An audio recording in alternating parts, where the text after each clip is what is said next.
A'udzu billahi minasy syaithanir rajim. Bismillahirrahmanirrahim. Kenapa banyak orang zaman sekarang ya muncul berbagai macam penyakit atau keluhan yang dia nggak sadar ya. Jadi gini bos sekalian, Allah menciptakan badan kita ini ya, Allah menciptakan badan kita ini amat sangat sempurna ya. Ada masalah di satu bagian dia akan ngeluh, ada masalah di satu bagian dia akan ngomel. Ketika muncul omelan, ketika muncul keluhan, jangan dihilangin dia. Contoh gini, kalau lagi pusing ya, kalau lagi pusing jangan langsung ujuk-ujuk minum obat anti nyeri. Istirahat dulu, tidur. Mungkin kurang tidur, atau mungkin kurang air, atau mungkin kurang gula, Anda bisa minum madu, atau mungkin kurang mineral, atau mungkin kurang pengetahuan cara, bisa minum jahe, kuin, segala macam, seperti itu. Pedomannya kan begitu. Keluhannya kita itu jangan dihilangkan ya, keluhannya kita jangan dihilangkan, tapi diapain? Didengar aspirasinya, didengar aspirasinya. Jadi jangan langsung ya dimusnahkan keluhan tadi gitu kan. Sebab apa? Semakin sering dia dihilangkan keluhannya tadi, atau mungkin simptom-simptomnya tadi itu, maka Masya Allahnya nanti lama-lama tubuh tidak akan lagi ngasih tanda, tiba-tiba sakit aja.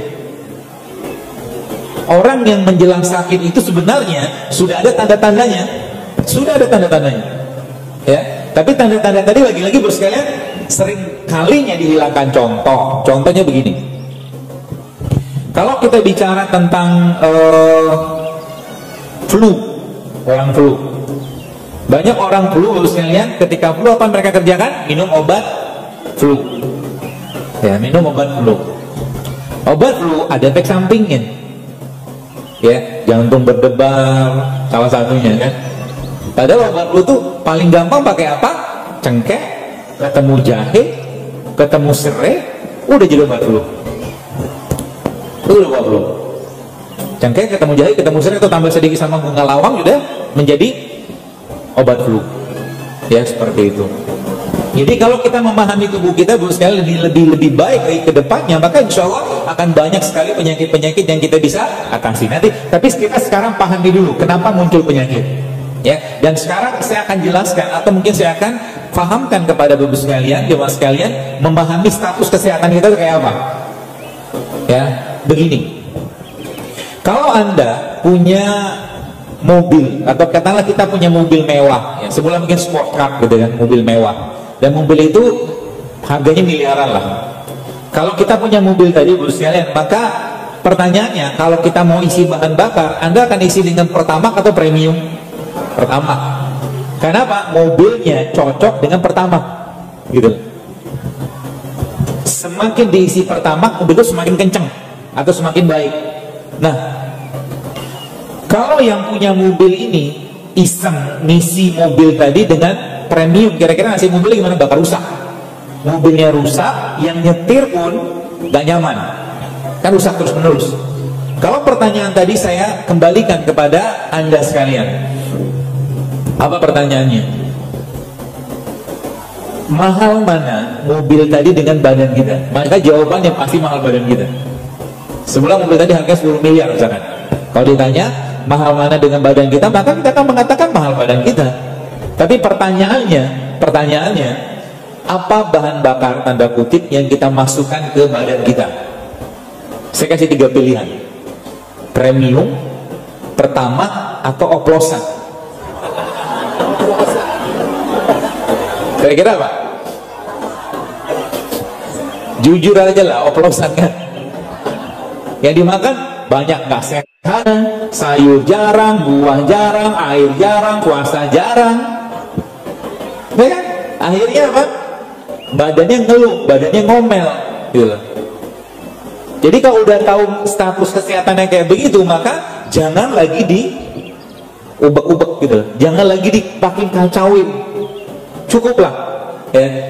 Dan bagi Anda yang mungkin perlu dikuatkan lagi niat hidup sehatnya, saya sampaikan bahwa kenapa dokter mengajak hidup sehat? Karena saya bilang begini, saya tidak mau masa tua saya nyusahin keluarga.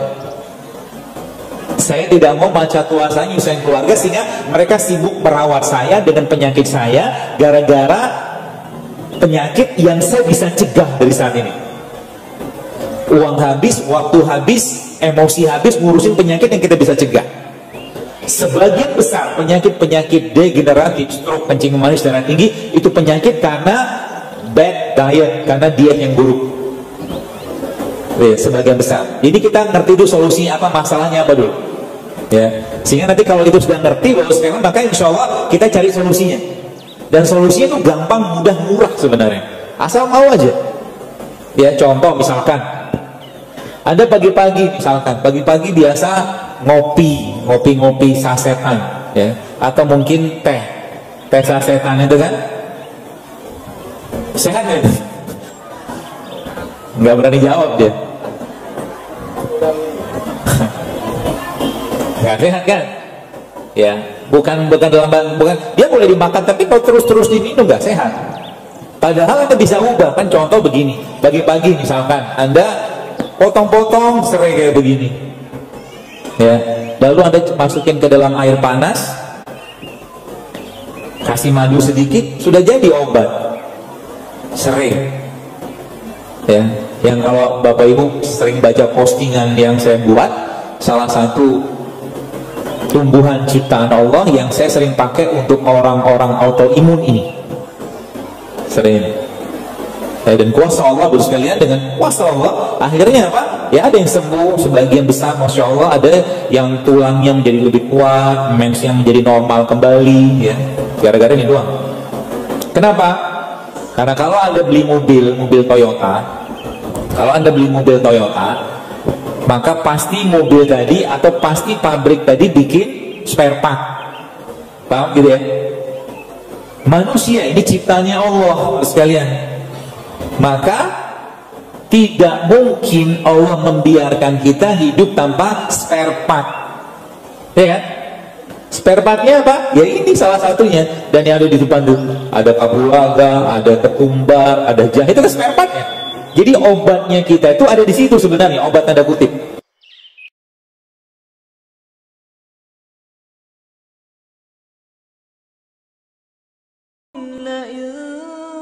شكرتم لأزيدنكم ولئن كفرتم إن عذابي